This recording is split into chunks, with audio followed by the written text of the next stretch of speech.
ሰላም ሰላም ውድ ተማሪዎች እንዴት ናችሁ?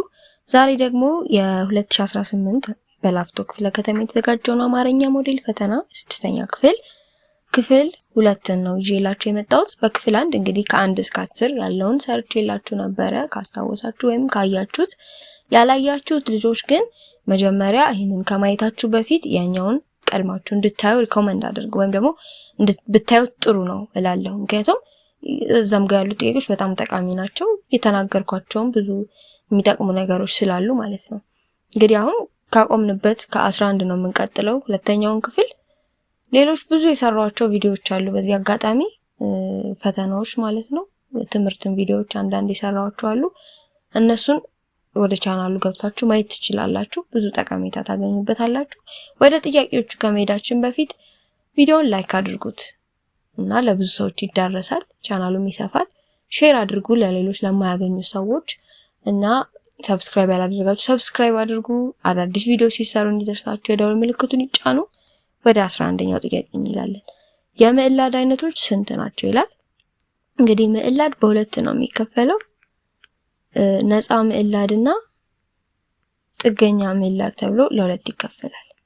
ነፃ ምዕላድ ማለት በራሳቸው መቆም የሚችሉ ቃላት ናቸው። ጥገኛ ደግሞ ነፃው ላይ አንድ ላይ ሆኖ ነው እንጂ በራሳቸው ትርጉም ማይሰጡ። ለምሳሌ ልጆች ብል ልጆች የሚለው አሁን የነፃና የጥገኛ ምዕላድ ድብልቅ ነው። ልጅ የሚል ቃል አለ። ልጅ የሚለው ነፃ ምዕላድ ነው፣ በራሱ ትርጉም የሚይዝ ነገር ነው። ግን ልጅ ማለት አንድ ልጅ ነው። ከዛ አንድን ልጅ ብዙ ልጅ የሚለውን ስናበዛው ኦች የሚል ነገር እንጨምርበታለን። ኦች ደግሞ ምንድናት? ጥገኛ ምዕላድ ናት። ልጅ የሚለው ነፃ ምዕላድ ነው። ከዛ አንድ ላይ ሲሆኑ ምን ይፈጥራሉ? ብዙ የሆኑ ልጆች የሚል ትርጉም ልጆች የሚል። ስለዚህ ጥገኛ ምዕላድ በጣም ጠቀሜታ አለው። ቃሉን ለማስፋፋት ብዙ ዘርፈ ብዙ ጠቀሜታዎች እንዲሰጡ ለማድረግ አንዱን ቃል ይረዳል ጥገኛ። ነፃ ምዕላድ ብዙ ጊዜ በነጠላ ነው የሚገኘው፣ በነጠላ ቁጥር ማለት ነው። አንድ ነገር ብቻ ለመግለጽ እና ትርጉም የሚሰጥና ጥገኛ ያለ ነፃ አይኖርም። ነፃ ግን ያለ ጥገኛ መኖር ይችላል ስንል ግን ብዙ ትርጉም እንዲሰጥ ግን ግዴታ ጥገኛ መኖር አለበት ማለት ነው። ስለዚህ በሁለት ነው የሚከፈለው ነፃና ጥገኛ ተብሎ። 12ኛ አበበ ጥሩ መጽሐፍ ደረሰ። የተሰመረበት ቃል አውዳዊ ፍቺ። ባለፈው ክፍል ላይ ስለ ቃላት ፍቺዎች አይተናል አይደለ? እማሪያዊ፣ ፍካሪያዊ፣ አውዳዊ፣ ተመሳሳይ፣ ተቃራኒ ፍቺ ተብሎ ልትጠየቁ ትችላላችሁና ምንድነው የተጠየቁት የሚለው ነገር ላይ ፎከስ አድርጉ ብያችሁ ነበር። አውዳዊ ፍቺ አገባባዊ ፍቺ ነው። ባለፈው እንደተነጋገርነው ሞር ዲቴል ስለ ሁሉም ያወራሁትን እዛኛው ቪዲዮ ላይ ማየት ትችላላችሁ ማለት ነው። እና አበበ መጽሐፍ ደረሰ የሚለው ትርጉም ምንድነው? መጽሐፍ ምንድነው የሚደረገው? ይጻፋላ፣ ቶሎ መጣ። ደረሰ የሚለው እማሪያዊ ፍቺ ቢሆን ኖሮ ቶሎ መጣ ወይም ደግሞ በቃ እንዳሰበበት ቦታ ላይ ሆነ የሚል ትርጉም ሊኖር ይችላል። ግን ይሄ አይደለም። ቸኮለ፣ ይሄም አይሆንም። አነበበ፣ ደረሰ፣ አነበበ አይሆንም። ጻፈ ነው። አበበ ጥሩ መጽሐፍ ደረሰ ግን አበበ ጥሩ መጽሐፍ ጻፈ ነው ማለት ነው። ስለዚህ ትርጉሙ ይሆናል ማለት ነው። 13ኛ የደለበ በሬ ገዛው። የደለበ የሚለው ቃል አውዳዊ ፍቺ የሆነ የትኛው ነው? የተሰመረበት ቃል የደለበ ስለሆነ የሱ አገባባዊ ፍቺ ማለት ነው አውዳዊ። የደለበ ምን ማለት ነው? ለበሬ ለበግ ምናምን ሲሆን ለእንስሳት። በግ እኮ ያደልባል ከሌ ወይም ደግሞ ከብት ያደልባል ምናምን ይባላል አይደለ? ማድለብ ማለት በጣም ማወፈርና ከዛ ሲወፍር ምን ይሆናል? ይሳባል ማለት ነው። ስለዚህ የመነመነ ይሄ የደለበ አይደለም፣ ይሄ ተቃራኒ ነው። ተቃራኒ ትርጉም ነው። የከሳ ይሄኛውም ተቃራኒ ነው። የሰባ ይሄኛው አውዳዊ ፍቺ ነው እንዳገባቡ። የጠቆረ አይደለም። ደለበ ከጠቆረ ጋር የሚያገናኘው ነገር የለም።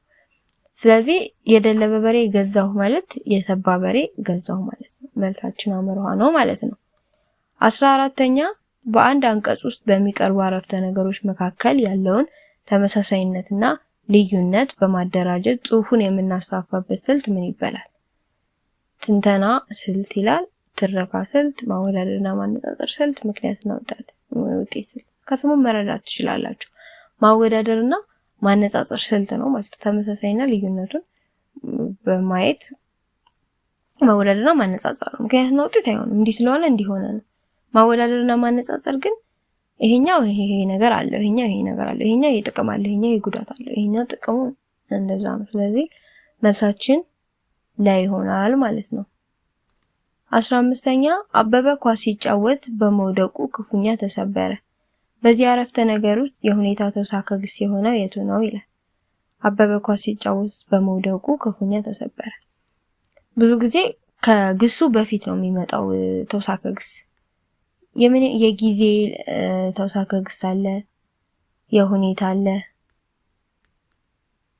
ሌሎችም ተውሳከ ግስ አይነቶች አሉ እና እዚህ ጋር ተውሳከ ግሱ ማለት ነው ክፉኛ። እንዴት ብለን ስንጠይቅ ነው የሁኔታን ተውሳከ ግስ የምናገኘው። የጊዜ ደግሞ መቼ ብለን ስንጠይቅ የጊዜ ተውሳከ ግስ የትኛው እንደሆነ እናውቃለን። አሁን ለምሳሌ አበበ ኳስ ሲጫወት ተሰበረ ብል፣ አበበ ኳስ ሲጫወት ተሰበረ ብል እንዴት ተሰበረ? ክፉኛ ነው የተሰበረው ምናምን ብሎ እንመልሳለን አይደለ? እዚህ ሁኔታውን እንዴት በሆነ ነገር መንገዱን ወይ ፕሮሰሱን የምንገልጽበት የሁኔታን ነገር የሚያጎላልን ምንድነው? የምንገልጽበት ምንድነው? የሁኔታ ተውሳከ ግስ። ስለዚህ መልሳችን ክፉኛ ነው። ኳስ ስም ነው። አበበ ኳስ ሲጫወት ኳስ ስም ነው። ተሰበረ ግስ ነው። አበበም ስም ነው። ግን ምን አይነት ስም? ባለቤት ነው ያረፍተ ነገሩ ማለት ነው። 16ኛው ቤት ሲሰራ ዋናው እና ጥንቃቄ የሚያስፈልገው መሰረቱ ነው። መሰረቱ ያልጠነከረ ቤት እድሜ አይኖረውም። ቤቱን በአለት ላይ የመሰረተ ሰው ኃይለኛ አውሎ ነፋስና ወጀብ ቢመጣ እንኳን አይናወጥም። እንደሚባለው ቤት የሚሰራ ሰው ሁሉ ለመሰረቱ ጥንካሬ ቅድሚያ ሰጥቶ መንቀሳቀስ አለበት። የቤት መሰረት ሊያርፍበት የሚገባው ቦታ በ50 ሴንቲሜትር ስፋት ወደታች ንጣፍ ድንጋይ እስከሚገኝ ድረስ ይቆፈራል ይላል። ስለዚህ አሁን ሳነበው ምንድነው በአብዛኛው የሚያወራው ስለ ቤት አሰራር ነው። ቤቱ መሰረቱ መቆፈር አለበት። ዋናው መሰረቱ ከጸና ሌላው ነገር ችግር የለውም እያለ አንድ ቤት አሰራርን የሚያውቅ ወይም ደግሞ የቤት ባለሙያ ወይም ደግሞ አናጺ ለሆነ ሰው ሲያስረዳው ወይም ቤት መስራት ለሚፈልግ ሰው ሲያስረዳው ሊነግረው የሚችለው አይነት ሊሆን ይችላል አይደል? እንደዚህ አይነት ወሬ። የዚህ አንቀጽ ጭብጥ ምንድነው ይላል።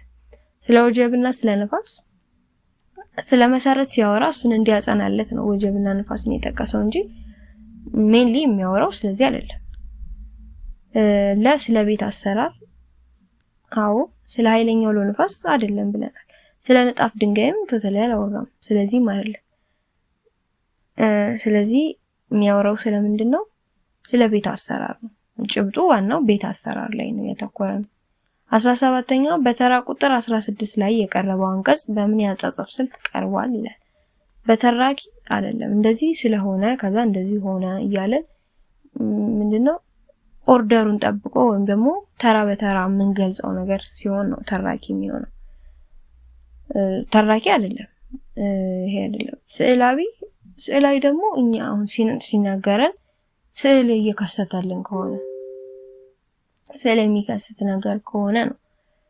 ሞሮፍ ስዕል የሚከሰት አይደለም። አጻጻፉ አመርሃ በገላጭ መባመዛዘኝ ላይ ገላጭ ይመስላል ግን ደግሞ አመዛዛኝ ነው። ምክንያቱም ስለ መሰረቱ የጠነከረና ያልጠነከረ ቤት እያመዛዘነ ያኛው ምን ያህል ጥቅም እንዳለው እያወራልን ነው። ስለዚህ በአመዛዛኝ ነው ማለት ነው። መልሱ ነው። 18ኛው በአማርኛ ቋንቋ የሁኔታ ተውሳከ ግስን ለመለየት ዳሽ ብለን ስንጠይቅ የምናገኘው መልስ ነው ይላል። ቀደም ነግሬያቸዋለሁ። ሁኔታ ተውሳከ ግስን እንዴት ብለን ስንጠይቅ ፕሮሰሱን የሚያሳውቅልን ቃል ናት የሁኔታ ተውሳከ ግስ። የቦታ ሲሆን መቼ ነው። ሀ የት ይላል። ለመቼ አምርሃማን እንዴት ይላል።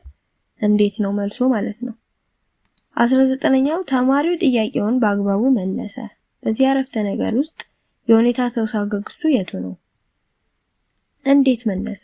ተማሪው ጥያቄውን መለሰ ይባል። እንዴት መለሰ ሲባል በአግባቡ አይደለም። ስለዚህ ምንድነው መልሱ? በአግባቡ እንዴት ብላችሁ ጠይቁ። በቃ በእንዴት ታገኙታላችሁ። ጥያቄውን የሚለው ደግሞ ተሳቢ ነው። እንዴት ተሳቢ መሆኑን አወቅ። በክፍል 1 ቪዲዮ ላይ ስለ ተሳቢ አውርቼ ነበር። ምንን ብለን ስንጠይቅ ወይም ማንን ብለን ስንጠይቅ የምናገኘው መልስ ተሳቢ ነው። ብዙ ጊዜ ምንን መለሰ ቢባል ጥያቄውን ይባላል ማለት። ተማሪው ስም ነው ያረፍተ ነገር ማለት ነው። መለሰ ደግሞ ግስ ነው ማለት ነው። መደምደሚያው ስለሆነ የመጨረሻው ጥያቄ ለዚህ ክፍል ነገሮቻቸው የሚለው ቃል በትክክል ተጣምሮ ሲጻፍ ነገረች፣ ነገረቻቸው የሚለው ማለት አናት እቺኛዋ ፊደል ነገረቻቸው ይሆናል ማለት ነው። አንድ ላይ ስታነቡት ይመጣላል ነገረቻቸው ይሆናል። ነገረቻቸው ለነገረቻቸው በአንድ ላይ ሲጻፍ እነዚህ ምናምን የሚሉት አይገቡም። አጣምራችሁ ጽፉት። ነገረቻቸው ነው የሚሆነው መልሱ። ነገረቻቸው የሚለው ይሆናል ማለት ነው። እሺ ተማሪዎች በክፍል 2 ይዤላችሁ የመጣው ጥያቄዎች እነዚህን ይመስሉ ነበር። ከ11 እስከ 20 ድረስ ያሉትን 10 ጥያቄዎች ሰርቼላችኋለሁ። ስሰራ የከበዳችሁ ነገር ወይም ደግሞ ከዚህ በላይ ቢብራራ የምትሉት ነገር ካለ ኮሜንት ሴክሽን ላይ እንዲሁም ቴሌግራም ላይ ማሳወቅ ትችላላችሁ። በሚቀጥለው ክፍል 3ን ከ21 እስከ 30 ያለውን ደግሞ ይዤላችሁ እመጣለሁ። በሚቀጥለው ቪዲዮ እስከምንገናኝ ድረስ ቪዲዮውን ላይክ አድርጉት፣ ለብዙ ሰዎች ዩቲዩብ እንዲያዳርሰው፣ እንዲሁም ለምታውቋቸው ለሌሎች ጓደኞቻችሁ ወንድሞቻችሁ ሼር አድርጉላቸው። ሰብስክራይብ ያላደረጋችሁና ለቻናሉ አዲስ የሆናችሁ ሰዎች ደግሞ ቻናሉን ሰብስክራይብ በማድረግ ቤተሰብ ይሁኑ። አዳዲስ ቪዲዮዎች ሲሰሩ እንዲደርሳችሁ የደውል ምልክቱን ይጫኑ። በሚቀጥለው ቪዲዮ እስከምንገናኝ ደህና ሁኑ። ቻው።